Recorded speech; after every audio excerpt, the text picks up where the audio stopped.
ဟုတ်ကဲ့အားလုံးကိုမင်္ဂလာပါလို့တဖန်နှုတ်ခွန်းဆက်တယ်နော်မြန်မာသတိရနေ့တင်ဆက်တဲ့ဗျာဒိတ်ကျန်းနေစဉ်ခွန်အားအစီအစဉ်မှာမေလ29ရက်နေ့ရဲ့ခေါင်းစဉ်ကတော့တိုင်းတာရန်ကျူပင်ပဲဖြစ်ပါတယ်အသက်တာအတွက်တိဆောက်ရမယ့်ကျမ်းပိုက်ကတော့ဗျာဒိတ်နာဂတိကျမ်းခန်းကြီး7အငယ်1ပဲဖြစ်ပါတယ်တဖန်လန်ဒန်နှင့်တူသောကျူပင်တစ်လုံးကိုငါအားပေး၍ငါကိုပြောဆိုသည်ကထလော့ဖျားသခင်၏ဗိမာန်တော်နှင့်ရစ်ပလင်ကိုတိုင်းလော့ဗိမာန်တော်၌ကိုးကွယ်သောသူတို့ကိုလည်းရေတွက်လော့ဗျာဒိတ်နာဂတိကျမ်းခန်းကြီး7အငယ်1ပဲဖြစ်ပါတယ် BC 983ခုနှစ်နှင့်982ခုနှစ်ဂျာကာလတစ်ခုတွင်ပရောဖက်ယေဇကျေလသည်တိုင်းပြကျူလုံးနှင့်ချီကျိုးယေဇကျေလခန်းကြီး40အငယ်3ဖြင့်တိုက်တာခြင်းခံရသောတန့်ရှင်းရဌာနတစ်ခု၏အသေးစိတ်အကြောင်းကိုဗျာဒိတ်ယူပါယုံအဖြစ်ပေးသနာတော်မူခြင်းခံရသည်ထိုအချိန်မတိုင်မီဆယ်စုနှစ်တစုအတွင်းဂျူးလူမျိုးတို့သည်ဖျားသခင်နှင့်ဆက်ဆံရေးဖြတ်တောက်ကအိမ်နီးချင်းနိုင်ငံများ၏ရုပ်တုစင်တုကိုကိုးကွယ်ရန်ရွေးချယ်ခဲ့ကြတယ်ထို့ကြောင့်သူတို့ရဲ့လူများသည်ကျင့်ဝတ်ပြပြမှုထဲသို့နှိမ့်မြုပ်သွားခဲ့ပြီးနောက်ဆုံးတွင် BC 986ခုနှစ်တွင်ဘာဗုလုန်စစ်တပ်က၎င်းတို့ကိုတုတ်ပန်းအဖြစ်ဖမ်းဆီးခေါ်ဆောင်သွားခဲ့တယ်။၎င်းတို့၏ယုံညံ့သောအခြေအနေတွင်ဘုရားသခင်သည်၎င်းတို့ကိုလုံးလုံးလန်းလန်းစွန့်လွတ်ခဲ့ခြင်းမရှိခဲ့ပါဘူး။သူသည်ယေဇကျေလအားအရှက်တကွဲဖြစ်နေသောသူ၏လူများအတွက်ဘုံကြီးသောဂရုတစ်ခုပေးခဲ့၏၎င်းမှာဖျားသခင်သည်သူ၏လူများနှင့်တစ်ဖက်နေထိုင်နိုင်မည်ဗိမာန်တော်တစ်ခု၏ပုံစံဖြစ်သည်ထွတ်မြောက်ကျမ်းခန်းကြီး25အငယ်8တစ်ဖက်မိတ်တော်မူသည်ကယေမိနာဂတိကျမ်းခန်းကြီး29အငယ်17မှာ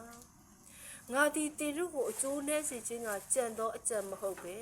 တင်တို့သည်မျော်လင့်သောအကျိုးကိုရမည်အကြောင်းကြံသောအကြံတို့ကိုသာငါသိ၏ဆိုပြီးတော့ဖော်ပြခဲ့တယ်။ဖျားသခင်သည်သူ၏လမ်းလွဲတဲ့သားသမီးများနဲ့ပြန်ပြီးတော့တင့်မြတ်ရန်အသင့်ရှိဆန္ဒရှိနှင့်တက်ဆွမ်းခဲ့တယ်။သို့တော့သူ့ရဲ့သားသမီးများသည်သူနှင့်ပြန်လဲပြီးတော့တင့်မြတ်လိုပါသလား။ကံမကောင်းစွာဖြင့်၎င်းတို့ဟာမလိုလားခဲ့ကြပါဘူး။ယူရလူမျိုးများသည်ယေဇကျေလ၏ယူပါယုံတွေဖော်ပြထားသောဗိမာန်တော်ကိုဘယ်တော့အခါမှမတိဆောက်ခဲ့ကြပါဘူး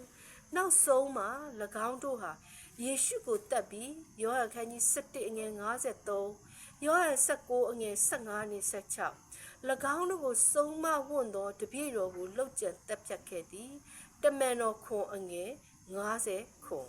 ယေဇကျေလ၏ယူပါယံဟာအလဟတ်သက်ဖြစ်မသွားပါဘူးတိုင်းတာခြင်းဟာတရားစီရင်ခြင်းကိုဆိုလိုသည်မှတ်တဲ့ခွန်အငယ်1ဖျားသခင်၏တရားစီရင်ခြင်းအချိန်ဗျာဒိတ်14အငယ်ခွန်သည်1844ခုနှစ်တွင်စတင်ခဲ့သည်ကိုကျွန်ုပ်တို့သိရှိခဲ့ပြီးခရစ်တော်သည်ကောင်းကင်ဗိမာန်တော်၏တန်ရှင်းရာဌာနမှအသက်ရှင်ဆုံးဌာနသို့ပြောင်းရွှေ့ခဲ့သည့်အချိန်ဖြစ်ပါတယ်။ယနေ့ကျမ်းပိုက်တွင်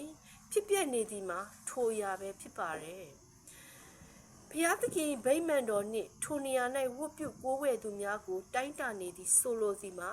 တရားစီရင်ခံနေရသည်စတ္တမအသင်းတော်သို့ပြန်လဲပြီးတော့ရေညွှန်းတာကိုလည်းတတိပြုပါထိုသူကိုငါသည်ငါ၏ဖျားသခင်ဗိမာန်တော်တိုင်ဖြစ်စေမည်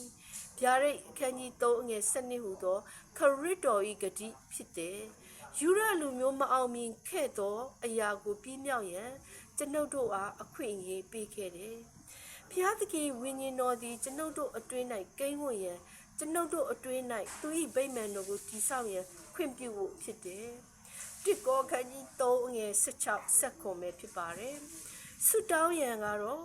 ကောင်းကင်ဘုံ၏ဘိသုကပညာရှင်ကိုရော၏ဗိမာန်တော်ကို